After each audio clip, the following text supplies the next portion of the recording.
जितना अपराध भारत में है इतना चीन, जापान, सिंगापुर में क्यों नहीं है? जितना भ्रष्टाचार भारत में है इतना Arab, Dubai, Kuwait, Bahrain, Abu Dhabi में क्यों नहीं? जितनी अराजकता भारत में है इतना रूस में क्यों नहीं है, इजराइल में क्यों नहीं है? आखिर हमारा थाना भ्रष्टाचार का अड्डा क्यों है? हमारी तहसील भ्रष्टाचार का अड्डा क्यों है? हमारी कचहरी भ्रष्टाचार का अड्डा क्यों है? हमारा नगर निगम, हमारे अथॉरिटीज इतना भ्रष्टाचार में क्यों डूबे हुए? कभी आपने सोचा क्या? आखिर क्या कारण है कि 3000 पॉलिटिकल पार्टियों में से कोई भी पॉलिटिकल पार्टी भ्रष्टाचार अपराध के खिलाफ संसद विधानसभा में आवाज नहीं उठा रही? 5000 सांसद विधायक हैं, उसमें से 5 सांसद भी भ्रष्टाचार अपराध खिलाफ संसद विधानसभा में आवाज नहीं उठा रहे? क्या सभी पॉलिटिकल पार्टियां भ्रष्ट हैं? क्या कभी सभी सांसद विधायक भ्रष्ट हैं? और अगर नहीं तो फिर आवाज उठा क्यों नहीं रहे? चीन में भ्रष्टाचारियों को फांसी होती है और भारत में ये सड़ा हुआ कानून चल रहा 1988 वाला, आज तक बदला ही नहीं गया।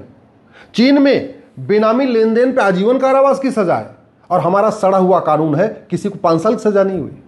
चीन में हवाला कारोबार पे गंभीर रूप से दंड मिलता है, ऑस्ट्रेलिया में भी मिलता है और हमारा सड़ा हुआ कानून चल रहा है, हमने इसको बदला ही नहीं। दुनिया के कई देशों में ब्लैक मनी जघन्य अपराध है, हमारे यहां सड़ा हुआ कानून चल रहा है। इसमें न 3000 पॉलिटिकल पार्टियों में से 3 पॉलिटिकल पार्टियां आवाज उठा रही हैं, न 5000 सांसदों विधायकों में से 5 सांसद विधायक आवाज उठा रहे हैं। आखिर क्यों? क्या कारण है? आखिर क्या कारण है कि हम भ्रष्टाचार को अनलॉफुल एक्टिविटी डिक्लेयर नहीं कर रहे हैं? कानून तो है ना हमारे पास, यूएपीए। हम घूसखोरी, कमीशनखोरी, दलाली को अनलॉफुल एक्टिविटी क्यों नहीं डिक्लेयर कर रहे हैं? हम क्या बचाना चाहते हैं इन घूसखोरों को, कमीशनखोरों को? हम भ्रष्टाचार को, कालाधन, हवाला को राष्ट्र की सुरक्षा के लिए खतरा क्यों नहीं घोषित कर रहे हैं?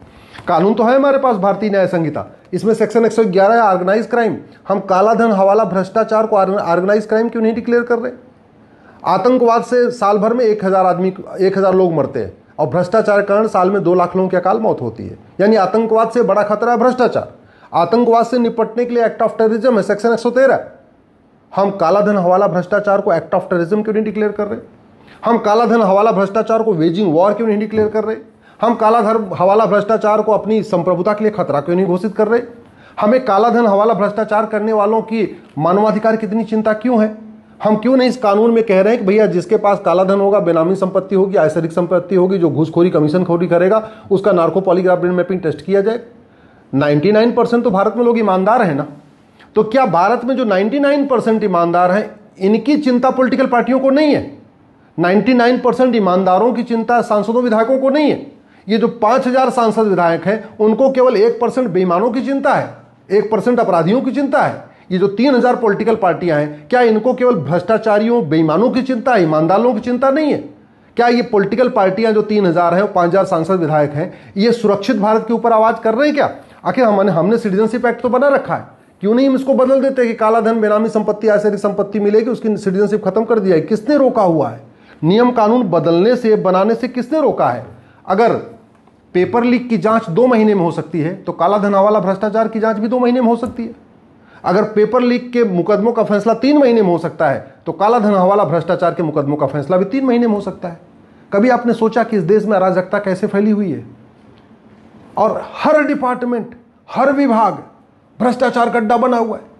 ईमानदारी के साथ कोई व्यक्ति जा रहा है तो उसका काम नहीं हो रहा जब तक उसको बेईमान नहीं बनाया जाता, उसको मजबूर नहीं किया जाता। ये व्यवस्था बदल सकती है, लेकिन बदलेगी तब जब नियम कानून बदलेगा। गांधीवाद की बात करने से भ्रष्टाचार अपराध खत्म नहीं होगा। नेहरूवाद, लोहियावाद, अंबेडकरवाद, पेरियारवाद, फुलेवाद की चर्चा करने से भ्रष्टाचार अपराध खत्म नहीं होगा।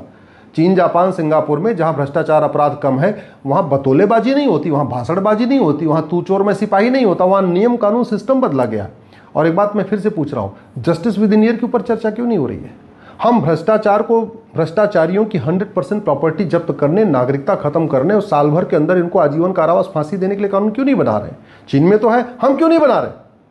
याद रखिए, बतौलेबाजी, भाषणबाजी किससे कोई समस्या ठीक नहीं होगी, लेकिन मैं कह रहा हूं 90% कालाधन, हवाला, भ्रष्टाचार साल भर के अंदर खत्म हो जाएगा। ये मैं गारंटी के साथ कहता हूं। मैं बिल बना के देता हूं, सरकार उसको पार्लियामेंट से पास करा दे। 90% अगर कालाधन, हवाला, भ्रष्टाचार खत्म ना हो जाए ना तो मैं आजीवन मुंह नहीं दिखाऊंगा, लेकिन बातें करने से नहीं होगा। ये घटिया नियम कानूनों को बदलना पड़ेगा।